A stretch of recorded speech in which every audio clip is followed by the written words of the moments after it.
Top 10 favorite movies of 2017. Couple things to remember. First of all, these are not reviews of these movies. If you want to see my more in-depth thoughts on the movies listed here in my reviews, you can find them here on YouTube. Just search my name, movie title, review, you should find it. And please remember, these are not the top 10 technically perfect movies of 2017. These are my personal favorite movies of 2017, the movies that hit me on a personal level. Basically, opinions being opinions, these are my opinions. I promise you all, everybody watching this list will disagree with this list on some level. Some a little bit, some a lot of bit, but the different tastes among us all keep it flavorful and keep it fun. And let's start the list of my top 10 favorite movies of the year 2017. Starting with number 10. I didn't know what to expect from Wind River. I had a friend who was like, dude, it's really good. I was like, all right, let's go check it out. No, it was really good. It's a mystery movie with heart based on real events. Once you kind of see the landscape, get the facts, do some Googling, you have no doubt it is based on true events, which makes it all the more heartbreaking. This is Jeremy Renner at his best. I'm telling you, it's intriguing, it's captivating. In the last act, yeah, it keeps you on your toes. And it's fulfilling, not in the way you think it's going to be fulfilling. It's a Hollywood movie that's not so Hollywood. Number 9. Next up is the surprise of the year. For myself, I think a lot of other people too, that's Get Out. Who knew what to expect from Get Out? Jordan Peele was gonna write and direct a movie? That's cool and all. Is it a horror movie? Is it a suspense? It's both. It's intense, suspenseful, mysterious, and funny. Has relevant social commentary, there's no denying that. I'm of the mindset that's not enough to make a great movie. Just so happens Jordan Peele made a great suspense movie with relevant social commentary in it. This movie hit a lot of parts of my brain that intrigued me. I loved it. I'm glad other people loved it. Probably one of the best suspense thriller horror movies I've seen in quite some time. Number 8. See, I was raised on Blade Runner, so when I heard a sequel to Blade Runner was coming out, Blade Runner 2049, I was like, I don't want them to touch it. And then they touched it, and I was like, well, it's just better than Blade Runner. This is a movie we just don't get these days. It seems every sequel has to be a setup for a cinematic universe, crossover. They have to franchise it for some reason. This movie was like, we're not franchising it. This is not a cinematic universe. We don't even know if we're getting a sequel to Blade Runner 2049. We're just telling the next chapter of the Blade Runner story because we feel it needs to be told. The pacing's a bit slow. I will say, if you didn't like the original Blade Runner, you might not like this one. However, I still profess Blade Runner 2049 is better than the original Blade Runner as a movie. They treated the original source material with respect. That's a rarity. I love that.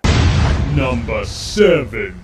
Slick, stylish driving with some heart at its center. Baby Driver, you gave us that. By the time Baby Driver hit theaters, I already heard Baby Driver was so cool. Then I watched it and I was like, that movie's so cool. Yep, that's the word, cool. The movie's fun, it's slick, it's stylish, has a great soundtrack. You give me a kick-ass soundtrack with some style and panache, I'm gonna be there. Edgar Wright has a great track record, keeps it up with this one. This is one of my favorite ones he's done. Well, other than Scott Pilgrim vs. the World. Every element in this movie worked for me.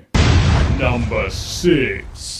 Here we go. This is where you either love my list or hate my list, or one of the reasons you'll either love my list or hate my list. I feel like this year was a very divisive year among movies. No one movie encompassed that more than Mother. But no movie this year was as unique a cinematic experience for me as Mother was. Maybe it's because I grew up in a very religious household. I enjoyed the metaphors that were being thrown at me. I enjoyed the story being told. There's a lot of biblical stories from the perspective of Mother Earth. And I liked peeling away the layers of this movie. This movie had me thinking about this movie a lot. Then it got me on a big Darren Aronofsky kick, and it got me watching a lot of his other movies again. Like I said, people love this movie or hate this movie. That's clear from the new poster. I'm on the side of love this movie.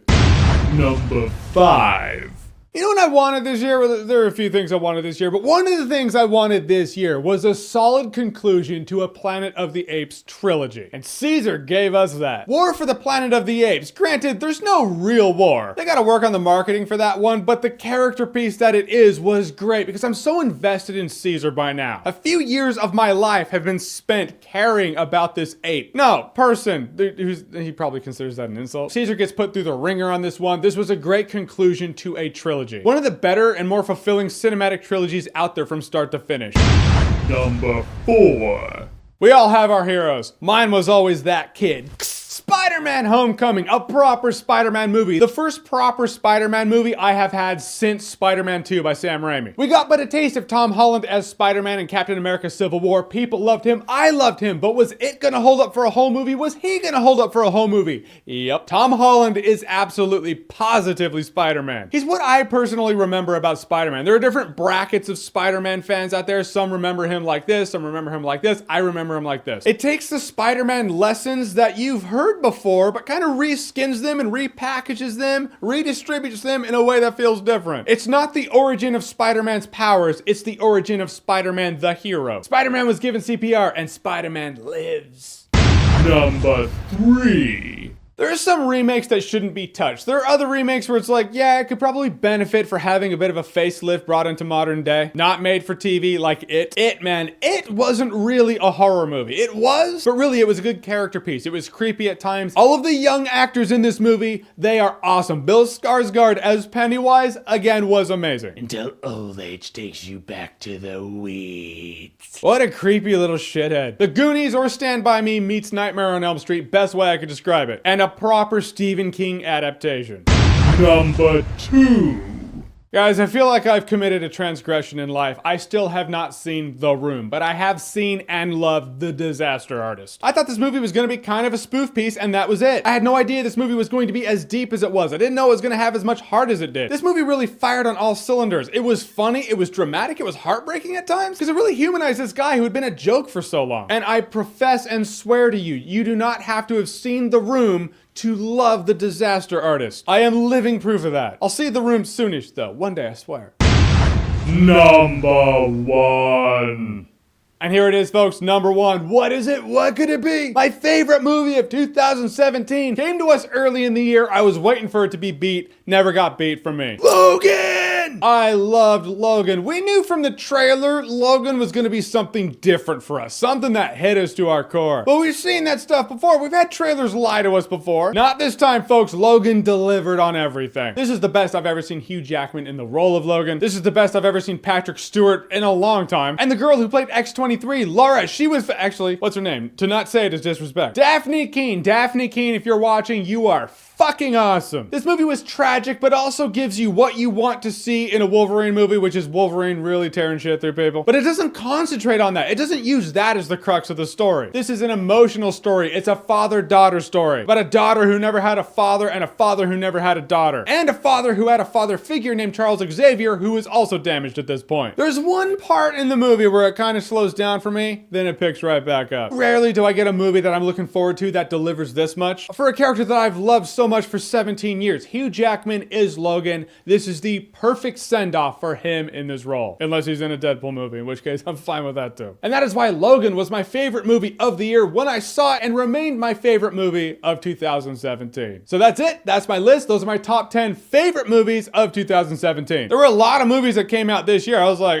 there were like 5 good movies that came out this year. I could make a top 5 list. No, there were a lot of good movies that came out this year. A lot of movies that deserve to be on this list. It just felt like there weren't a lot of great movies this year because there were absolutely, positively a lot of shit movies this year. Oh, and that's the next list, my friends. The top 10 worst movies of 2017. That is coming. But for now, I'll ask you your top 10 favorite movies of 2017. What were they? What's your list? Comment below. Let me know. And as always, if you like what you've seen here and you want to see more, click right here to see more.